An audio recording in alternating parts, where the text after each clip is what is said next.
This episode of Nintendo Expansion Pass is brought to you by, well, you. If you want to learn how to support our family of podcasts, head over to patreon.com/bossrushmedia or search for us on the Patreon app on your smart device. Thanks for helping us build something better.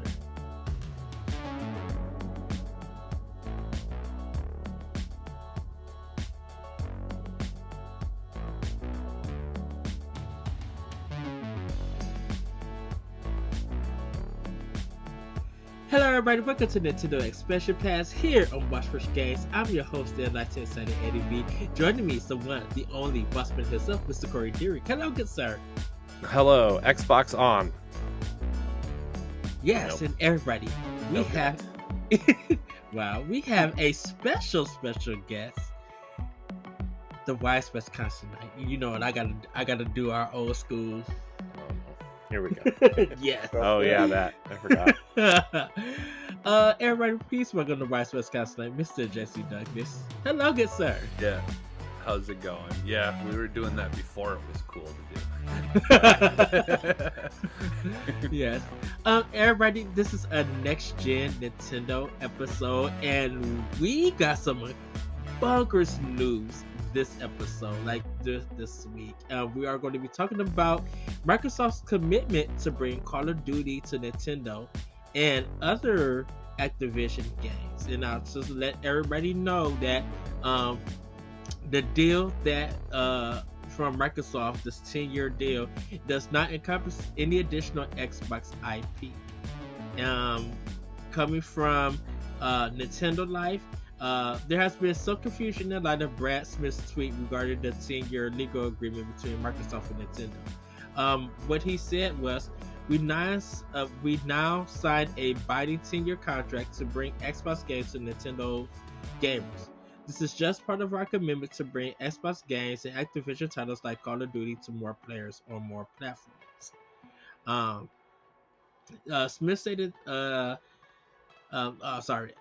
stated by Tom Warren over on Twitter, Microsoft was asked for clarification on the matter during its Activision Blizzard press conference in Brussels, and Brad Smith responded to confirm that the deal is specifically for Call of Duty, stating, the Nintendo agreement is focused on Call of Duty and it builds on the agreements that we had in place to date with Nintendo for other games.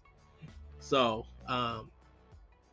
just to clarify that, you know, they're bringing more Activisions, but especially Call of Duty. But everybody got the idea that Xbox IPs will also be coming to Nintendo future consoles or to Nintendo's platform in the future. So guys, with this news, knowing that there's going to be 10 years of Call of Duty on Nintendo's platform, we don't know when the deal starts because Microsoft actually haven't acquired Activision Blizzard just yet. But once they do acquire them, if the deal goes through, there's a promise that we're going to be getting games from them, especially with Call of Duty and everything. And I kind of want to ask you guys, when you heard this or seen the original story, what were your thoughts for it? Corey, I'm gonna start with you. I mean, I think the first thing was like, well, Nintendo's next console must be coming sooner than we thought because these games are not gonna. And even Phil Spencer came out at some point and said he wants these games to run natively, right? Even though they have cloud tech, and maybe we'll be able to get some sort of curated version of Game Pass on Switch, which we've been talking about for years at this point, right? All three of us on various shows and episodes and conversations and text chats and whatever. Like, I think the whole thing is we just want Xbox and Nintendo to get married and hurry up and get hitched so we can enjoy the fruits of the Xbox in a handheld fashion. Because don't get me wrong, I have a backbone and it's fun and it works sometimes, but there's nothing like playing a game natively on your console. And so my hope is that whatever the next version of Switch is, like, I still think it's going to be a hybrid. I really do think it's going to be a hybrid, a more powerful hybrid, probably something along the lines of like the high-end Steam Deck, or probably a little less powerful, but something along those lines of like maybe some sort of hard drive inside, and graphical capabilities that can run things that we want to see. And I think that will give Xbox more wiggle room to kind of put more things on the Switch. Like, I mean, Xbox has already put stuff on Switch, right? With Minecraft and a few other things, like Ori is over there, Cuphead, even though it's not really Microsoft published, but they let them out of that side of their contract to put it there. Mm. And then Activision Blizzard has put everything on Switch besides Call of Duty already, right? Like Crash and Spyro and a few other things. Blizzard obviously has Overwatch and Diablo on Switch running, right? So Yeah. I don't think this is any different, but I think they just want to show that they're committed, and that obviously Xbox is kind of their business model doesn't revolve around hardware. It revolves around the Game Pass subscription and selling games and giving players choice of where they want to play, right? Steam, Microsoft Store, Xbox, cloud gaming, your phone, and hopefully Switch and beyond, right? Like that's kind of where we're at. And I think that's exciting to a lot of gamers, especially someone like me, and probably, I'm assuming Jesse, who primarily Xbox gamers who love Nintendo also and would love to have an Xbox experience in a handheld form. Everybody wants that X Boy that they were talking about 20 years ago, and then they just kind of canceled that idea. I remember that name. Oh boy. Yeah. And so, like, I really like the idea of a handheld Xbox. I don't like that you have to hack a Steam Deck to use Game Pass natively. I don't like these third-party cloud options. I think cloud should be it shouldn't be the primary way you play these games, right? That's why Google Stadia failed. That's why Luna's not doing great. That's why OnLive never made it, right? Like that's just not the way we want to play games, or primarily play games. And so I think with a more powerful Switch and a partnership with Xbox, this type of conversation goes away, and we can just enjoy Xbox games on Switch and maybe get a curated version of Game Pass. Now, I know that this kind of revolves around Call of Duty and Activision and Blizzard to some extent, right? Because they just want to get this deal done, and promising Call of Duty is a huge deal. But on the flip side, you look at it as, well, what if I can play the Master Chief Collection in handheld mode when I'm on vacation? What if I just want to run a few campaign missions? Or what if I can play Destiny in handheld mode, which is that would be the big game changer for me, right? I think there's a lot of possibilities here, and I think that this is only the beginning of the conversation that we've been having for 5 years. If you want to be a Patreon producer, head on over to patreon.com/BossRushMedia, and find out which tier is right for you. Our Patreon producers at the $5 tier or higher for this month are Adriel Munger, Austin Campbell, Celeste Roberts, Christian S., Sana Dierig, Francisco Santillan, and Rebecca Jewell. Thank you for your continued support. Well, what about you, Jesse? Just like hearing this information, what did you think of the original story?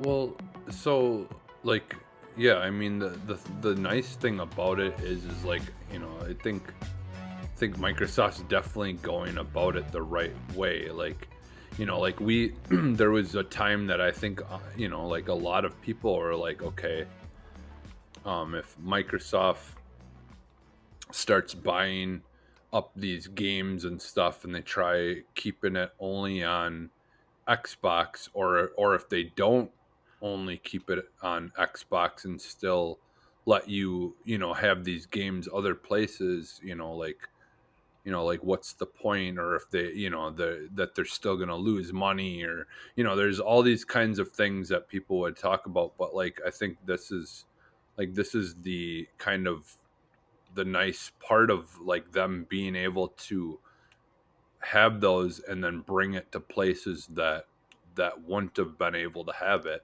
like or bring, you know, like features to some of these games that, you know, might not have been like, you know, like I was just thinking, well, Corey was talking, so there's a generic version of Call of Duty games that have been on mobile since I think I had my Samsung Galaxy S3. Hmm. I can't remember what they're called right now, but it basically was Call of Duty, but it was like, you know, just someone else's version of it that was for phone. And those games, including the Call of Duty game that's on phones, those games look really good, like, you know, on a phone. And the phone is way smaller than a Switch, you know, so like it, I think we're getting to the point now, like the what is it, the new the 4090 and stuff like that, the is they have a version of it for laptops and stuff now. So like the, you know, like those really really powerful graphics cards are already being put into, you know, something really small. So like now, you know, like so that this means that everything, you know, that came out a while ago that still would be powerful, you know, compared to the Switch, you know, like is can be made smaller and smaller. So like, you know, I definitely think we will see a, you know, a situation where we could play these games native on a Switch. But you know, like I do think that, like Corey was saying too, with the like having some kind of version of like a Game Pass thing on the Switch, I could see them literally doing like an Activision, you know, kind of like Ubisoft does, where they have like all the Ubisoft games. You know, if you get the membership for that, uh, Hmm. for the Ubisoft stuff, then you can, you know, download the games or whatever. I could see them doing like even just an Activision thing for Switch. Like it would still like they would maybe include it with Game Pass, like your Game Pass Ultimate Hmm. subscription. But that Yeah. you, if you're on Switch, you'd be able to just have the cheap version of where you're all you getting is the Activision stuff on Switch. Like you Well, pay like, I don't know, like you know how they have $5 a month or you know how they have the ultimate edition, the ultimate tier. What if they yeah. did like a platinum tier where like, hey, yeah, if you do ultimate, you obviously get like cloud gaming or whatever, but if you have a Switch or another gaming device, you know, you can play these games natively for an extra $5 a month, like because Yeah. they're gonna have to pay Nintendo, they're gonna have to pay for their Activision development and stuff, right? So Hmm. you're gonna have to cover those costs, and we know that Game Pass is probably gonna go up soon anyway, right? I mean, they can't. $15 a month is a steal for that service, right? Like that service should be like $50 a month. Like I'm not even kidding. Uh, I don't. I mean, obviously, you got to be at a pay range where people are like, "Oh, that's not expensive." But I think Game Pass Ultimate's going to go up to 20, and then they're going to introduce that family tier or like a platinum tier or something, right? Like they're going to do something because between Activision and Blizzard alone, like those games are going to cost a lot, and so, Hmm. um, yeah, I don't know. I feel like they're gonna have to do some sort of tier to be able to play these games on a Nintendo console because they're gonna have to pay Nintendo. You know.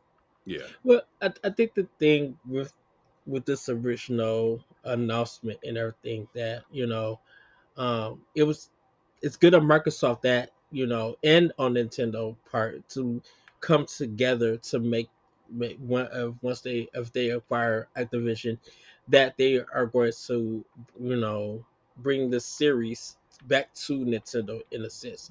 Um, the thing about it is, will Nintendo players be ready for it? Because I think the thing about it is going to be the quality of this games. And I'm not Hmm. talking about current Switch. I'm talking about just the next gen Switch Deluxe and stuff. um whatever Nintendo does to have their Switch Deluxe, be at least up to modern standards or something, that we be able to run the game. Is Microsoft going to make Activision to really treat this game just like the other versions for the Nintendo console? Like they're not going to uh go ha- they're not going to half dog it this game. They're going to give it their all and everything, Yeah. because the thing about it is, right, I know we're going to have a discussion on remaster, but what Iron Galaxy did with Metroid Prime Remaster with Retro, that's a high bar. And for as big as Activision is, and definitely with their developers being so talented, people are going to expect that, okay, you guys need to meet this bar, even though it's not a porting kind of sense and everything. Mhm. um the quality that's in Metroid Prime Remaster has set a new bar for expectations for developers bringing some of these games to a Nintendo platform. So you cannot FIFA this. You cannot do anything that EA is doing with the current Nintendo hardware. You got to really up your game with this and Mhm. treat it. And if you're going to, want this thing to be native, we just want it to be treated fairly and let the quality speak that, okay, you guys really went in. You talk about day one releases. If Nintendo version is going to get delayed, all three versions or all two, but the PC version is going to get delayed, because Phil Spencer did, or Brad Smith, or one of them did say that when Call of Duty comes out on Xbox, we want to put it on Nintendo day one. Mhm. And that's Mhm. that's a high that's to for a lot of Nintendo players, that's good to hear, because it Mhm. doesn't mean it, but to me personally, it means that while the game's in development, all the whole game is getting developed for all the systems that's going to be released on. So when it's ready to release, all of them get it, especially Mhm. Nintendo. You know that it's going to be. I mean, we understand patches and stuff, but it's going to be very minor patches and stuff. And I think because they want to put Crash on it, they want to put Diablo 4 on it. Like uh they want to get stuff on it from Activision, um and Blizzard and stuff with this contract, because I literally feel like Microsoft should have even could still go further to be like, if we cannot get the Activision deal going, I want to get the ZeniMax deal going, because Mhm. seeing how Skyrim, well, not so much Skyrim, seeing how much Doom did and Wolfenstein did on Switch, we would love to put Hi-Fi Rush on Switch. We would love to um, put these games that were so surprising that they did so well on Switch. Well, here goes Switch Deluxe, that's giving us more power and more to do. We want to continue to do that because, like you talked about, Corey, that Nintendo being more conservative with their business and stuff. If Mhm. Nintendo was being open, definitely with Microsoft, this to me personally is the Sega and Nintendo part two in a sense. Because when Sega started bringing their games to Nintendo, that bank started rolling. that Yeah. that stuff started putting Sega into the black.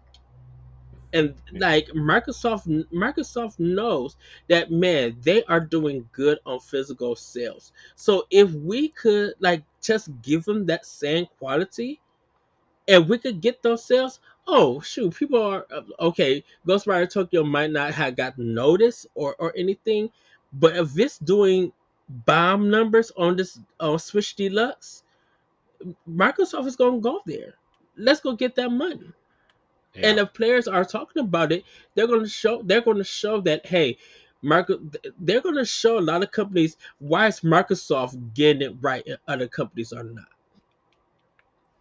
Yeah. I Yeah. I also think it comes down to like Microsoft's philosophy pairs well with Nintendo's philosophy at this point, right? Where like Mm-hmm. Nintendo is really I mean, they're how do I want to put this? They are open. Nintendo is more open to having more things on their platform than they have previously, right? I think they've made a lot of concessions to, adopt a more friendly platform, right? I mean, I know they're on a mobile kind of they're on like a mobile type of thing, Mhm. but Mhm. what do you call it? Gosh, chipset cheese. Yeah. As opposed to the x86 architecture, but the Tegra chips are way more user friendly to develop for than the proprietary stuff that the Wii U was using. Yeah. Um, and also they're making a lot more deals with people to have games on their platform, as opposed to when they were just like, yeah, you can put your games here if you want, but we're not counting on it type thing. And Microsoft wants their games everywhere. So I mean, I just think their philosophies go together well right now in terms of like how to put games on the platform. Yeah, because like I feel like Nintendo is still like we want to bring fun to the consumers on our platform, and if Microsoft is like we also want to bring fun, but we want to make sure that you could play that fun anywhere. Yeah, I can Well, see the connection.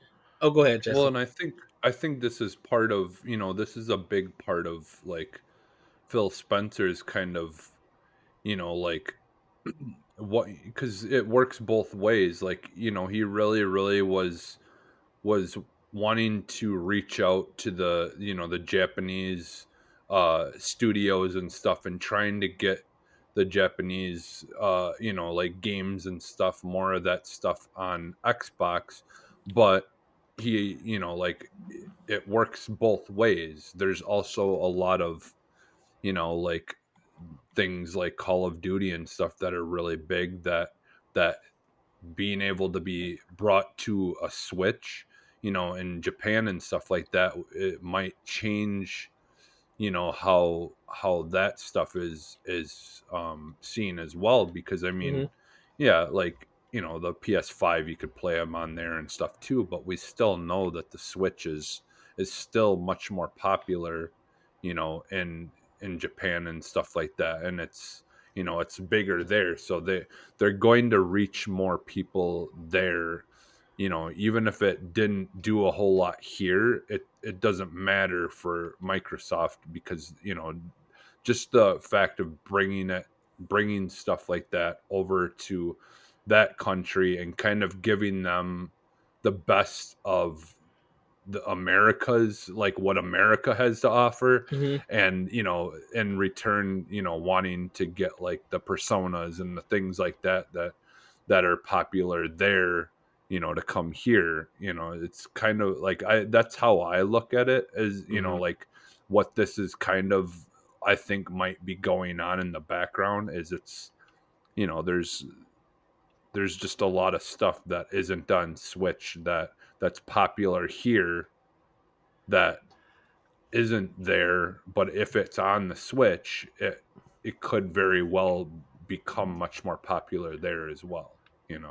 Yeah, I But so I really love Xbox, but I wonder how much this is a transition into them maybe becoming some sort of partial third party, you know, yeah, and which I mean, I know Game Pass is like the thing, right? Like if they could get Game Pass on PlayStation or something, or like some sort of Hmm. curated version of it too, like that's the dream. I mean, back yeah, in like the early days of the PS4, they were talking about porting the Master Chief Collection over to PS4, which is hilarious. yeah, Like, yeah, I mean, Xbox's premier franchise, especially at that time, is like playing it on PlayStation. Like, there would be no reason to buy an Xbox. Well, I mean, there would be, but you know what I mean. Like, yeah, it's I don't know. Like, I've invested so much money into the Xbox ecosystem, and like it would just really bum me out if Xbox just went away, like the storefront and the boxes. But at the same time, I understand what they're trying to do, Hmm. and I just hope I hope they're not putting their foot in their mouth by trying to do one thing while also I feel like they're trying to have their cake and eat it too. I Yeah. really hope that they can do that because I don't know. I'm just kind of worried a little bit. Not a lot, but just a I'm little bit. not. I'm not, and you know why? Because there's every TV that you buy now is a smart TV, but there's always going to be Roku's. There's always going to be Fire Sticks. There's always going to be Apple TVs because though getting that hardware gives you something that your smart TVs or whatever aren't going to offer.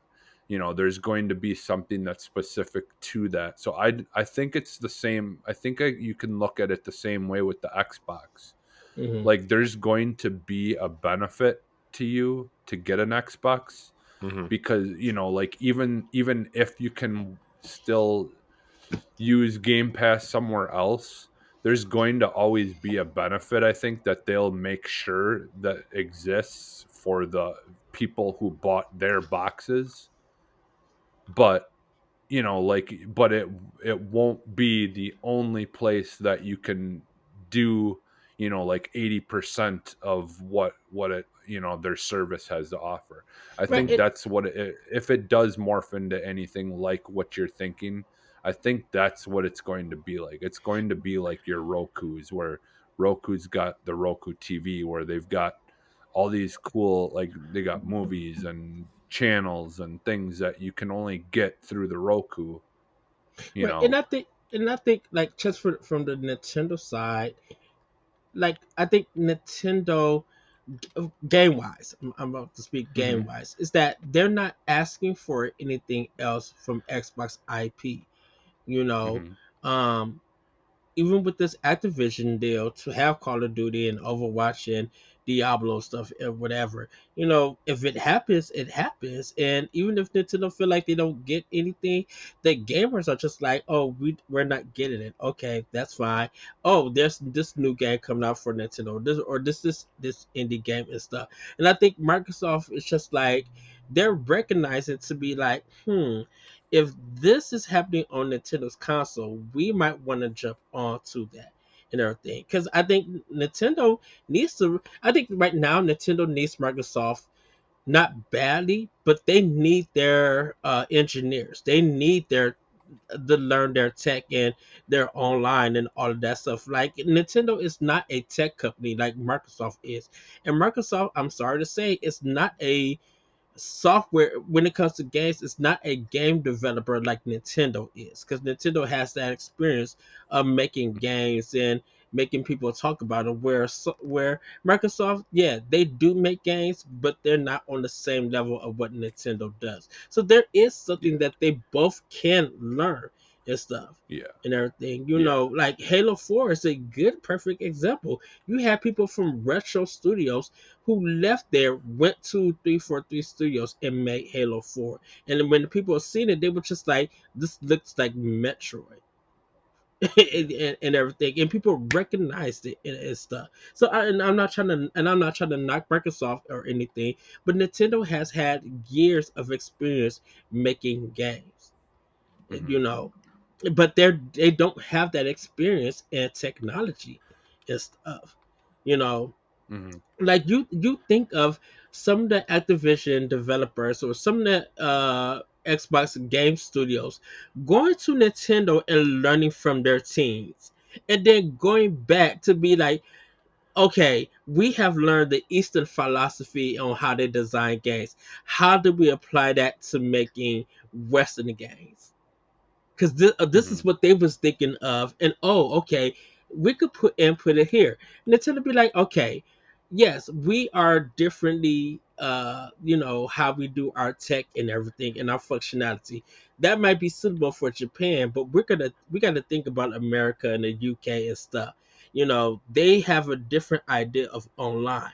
Okay, Microsoft has one of the best online functionalities in their systems on how they do this, how the engineers are always creating and innovating stuff.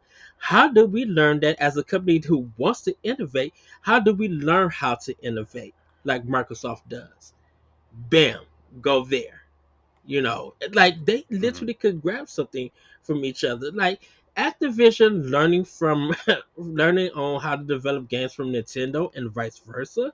Oh, that would be insane. We're already looking forward to Metro Prime 4 because all the people who worked on some of the biggest first person shooters making Metroid Prime 4. Like, that's Yeah. insane to even think.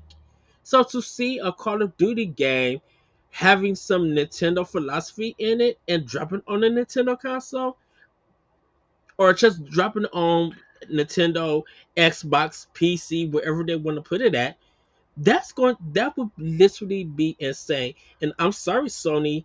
Yes, you have Destiny, but if you're gonna hurt your players because you don't want stuff like this to happen, that's a big thing. That's gonna hurt you in the long run than anything else. Yeah. No. Yeah. I still think that like having that Xbox experience on a Nintendo console is something that Nintendo desperately needs as well, Mm-hmm. right? Like, I mean, kind of switching gears a little bit, like Nintendo's store sucks. Nintendo's online functionality is pretty bad. Like their account management system, like I almost feel like they could almost work together to the point where like, okay, well maybe Xbox gets some sort of their Nintendo Switch Online classic stuff if they build. I don't know. There would be some sort of weird trade, but like, and I know Nintendo would never put their games on another console, right? But like, just the thought of, hey, maybe I can play these a couple of these classic games on Xbox now, Yeah. and like maybe Xbox could give them achievements, or maybe Xbox could give them an online infrastructure they could use, and then you log into your Nintendo account through Xbox Live or something. Like, I mean, I don't know how that would all work. I don't know how that even remotely starts to work, but like Nintendo needs their online system revamped, and it's an ugly mess. It's really a mess. And like trying to play Smash Brothers online still to this day is still like playing a slideshow sometimes. Like it's just Mm-hmm. not fun. And I mean, it's gotten better, but even Splatoon 3, their premier online shooter is like still crashes, you know? Yeah. There's And just a lot Microsoft could offer them aside from games that Mhm. I think would be of great service to Nintendo. yeah, like I said, like Servers. the best in functionality, Microsoft have it. Like the best in games, Nintendo has. Like Mhm. I agree with you, Corey. They can learn from each other because this is going to make Nintendo's next gen system. I won't say the ultimate system to have, but it's going to get people talking. It's going to create sales. It's going to be like, oh, I need this system. You Mhm. know, I get the world of Microsoft's in it and Nintendo together. Oh heck yeah, I'm down for that. And people will pay the money for it. While Nintendo's just like, how do we make this affordable? You know, this Mhm. Xbox deal with Activision for 10 years, definitely for Call of Duty, I don't know how the sales are going to come out. It may be three. To me personally, it may be just like three games, um, because I don't know if they're gonna go back to the annual kind of release. But the way that they are, upgrading and releasing DLC content, and you gotta and everybody, please do remember, Call of Duty is almost a 200 gigabyte game now. Oh, it's not that big. It's like 110. Wasn't the last one like 200? No. No, it's like 100. It hovers around 100. That's big. So Nintendo can't put like, oh, we need to put this on the 32 gig card, or no, Yeah. Well, you can't 4K do none of assets that. though. Yeah, You're 4K. talking Well, about yeah, 4K assets. Mm-hmm. yeah, but I'm It's just yeah. like, And but texture packs that probably won't run on. I mean, like that. It's going to be at least like a third the size on a Nintendo platform, regardless. yeah, but I'm like 1/10 of a Series X. Like out of 1,000, or I'm gonna say 900 because or 800, depending on all the upgrades that come on Series X. Out of that, like 100 something is already dedicated to one game. How the heck that's going to happen for Nintendo when all they still use is the micro SD cards? And they're I mean and that they're I was that's gonna. that's where Nintendo you come into Nintendo and they have to have some sort of like I don't they have to have some sort of better online like a hard drive type of mhm, thing and the online infrastructure like all that stuff could mitigate a lot of that and also like you could almost integrate and this is where I know a lot of Nintendo fans will get mad but like you could totally do some sort of cloud asset streaming into certain games, right? Like yes. almost similar to like what Xenoblade Chronicles X did with the Wii U, except obviously you had to download those assets instead of cloud stream them in, but the technology is there to do that, right? To where you wouldn't have to have entire asset loads on the console also, but I mean, also having a basic hard drive on your console that Nintendo has never had would probably I, eliminate a lot of that I issue. was I I was I gonna was say, what if they come? What if they somehow made something that could connect into the dock, and you could take the things Xbox for memory the card? Xbox, yeah, and Yeah, plug it into it, and it would run yeah. it right is off that of like your Xbox. the SSD card kind of No, Yeah, the well, SSD yeah, card thing. Yeah, yeah, a yeah. micro yeah, like it. SSD? Yeah, if they had like something that could run it off like the games directly off that, but it would obviously it would the textures and everything would be downgraded because Mhm. the Switch wouldn't be running it in 4K, but it could still use the assets to Hmm. to somehow like checkerboard or whatever. Hmm. I mean, But why not? Like, and I kind of feel like with this deal happening, and stuff, I kind of feel like Microsoft might be involved with Nintendo's next gen console, with Switch Deluxe, or something. I mean, Nintendo would be crazy not to get Microsoft involved in this point. I think in the past, because of their relationship, and the result of it that gamers on both sides have been very positive to it, it really feels like, okay, Microsoft, we know that we're not doing the competition thing between you and Nintendo. We're not doing that because we're enjoying games on each respective platforms, and we're happy if something happens between you guys. Like, it's just been positive Hmm. feedback. And I feel like Nintendo, as much as I love you as a company, I can't wait for Switch Deluxe or you have whatever you decide to call it, and you do. You need to get Microsoft involved. We are now at a point where it's okay getting them involved and helping with the console, and in return, help Microsoft.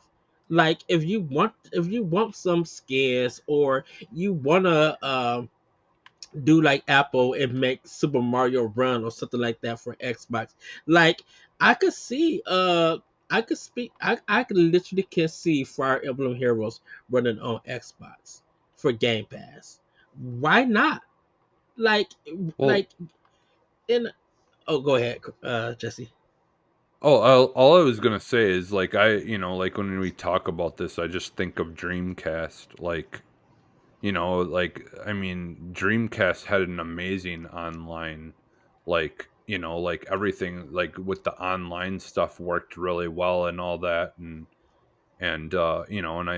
I think part of that was because of Microsoft being involved in some of the behind some of the tech stuff in the networking stuff and all that in the Dreamcast. So like what if the next Switch just says like a Windows 11 logo on it or Oh, something, and that's it. They're just like, you know what? You don't really have to pay us anything. Just having that Windows logo on there is. It literally would, as long as it don't crash. It Mm, wouldn't hurt. Yeah. Like, Like, or they could even work with Nintendo though to have like, like cuz like the Dreamcast had a version of Windows on it. It had its own version or whatever. yeah. So like they could do something like that where Nintendo could like, like work closer with them where they actually have their own version of it. mhm. Hmm. Yeah. And in the end, I don't think it will hurt Nintendo Japan. It won't hurt the Japanese players. Like you mentioned, Corey, No. if this literally helps Microsoft succeed better and bigger in Japan, why not? Yeah. Well, and just the online stuff, like the multiplayer stuff, like if they're involved, if Microsoft's involvement with it improved that immensely, d- the fans are it will speak for itself. Like like who's gonna be mad because the online infrastructure is better? Like no one's gonna be mad Yeah. Who's about that. complaining about that? Right. So Especially with all the, like I especially with like all the Azure stuff that they're doing. Like, I mhm. mean, Mm-hmm. like, I don't know. I feel like Microsoft's online infrastructure stuff is like, especially working in that field, like I can kind of Sony's see using it. what's going on. Like it definitely like would help, you know.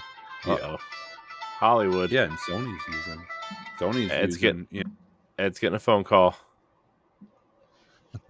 yeah, I mean Sony, Hello. like they're already sharing tech stuff with Sony in some format, like Yeah. with that kind of stuff. I know it's not if I remember correctly, it's not on the gaming end, is it? It's on like something else. It's. I mean, they're Sony's using Microsoft's cloud technology for a bunch of different things. I don't think it's gaming. I think Yeah. it's other stuff, but Yeah. still, Yeah. I Yeah, think they but might it's turn around still and use there it. as an option if they want to, I'm sure. I'm Yeah, sure Microsoft's not saying, "Hey, you can use this for everything except for gaming." right. I'm sure that's not the case. I'm sure they just feel like they probably don't need to right now, Yeah, but yeah. I mean, I just I think overall this is good for both sides. And I mhm, think they can both come to an agreement on what they actually want or need from each other. And I think mhm. Microsoft's going to be a little bit more lenient that way, but also Nintendo, I think, could gain a lot from Microsoft. Just having like a whole new library of games. Like, I mean, Yeah. not that it's super important, but they could have like a whole new library aiming towards like a mature audience, right? Like with Mhm. Gears and Fable and Hellblade and Halo and like that kind of more adult audience, I guess you would say. And like Yeah. getting those games in Japan, Microsoft's been trying to crack the Japanese nut for years and they still like even though the Series S is popular over there, it's still like really difficult for them to sell consoles. Yeah. And I think this would be a way for them to get a foothold there without actually having to sell consoles, Mhm. which is good Yeah, for them. just getting games out that were on a Nintendo console for a time period, and then just like you had all these companies that were like, yeah, we're not going to be developing our big games, like Ubisoft was doing that, where they do make games and stuff still for Switch, but they're not like their big hard hitters aren't coming there. And for Microsoft to say, "Hey, like, no, we still think that it's worth investing in having these games on the Switch." Like, that I mean, that's a big deal. Like, just in general, like, Hmm. people that was kind of Phil Spencer's thing, is people should be able to play wherever they want, like, Yeah, right? And if people want to be able to play a Call of Duty on a Switch, and it's taking Microsoft to say, hey, right. put these games on the Switch, it's not our console, but put them on this, Well, like, I mean, let's look at it it's this way, right? Like at the end of the day, these companies want to make money, and if yeah. what they're doing isn't working, then they're going to find another way. and Yeah. putting Xbox games, and whether or not they're inferior to the console, like the Xbox console versions, right? But like getting those there's 120 something million Switches out there. That's 120 potential new clients, right? So Yeah. even if you got, let's say 10% of them to sign up for Game Pass, that's still 1,200. That's still 12. That's still 12 or 12,000 new subscribers to Game Pass, which is ultimately what they want. So Yeah.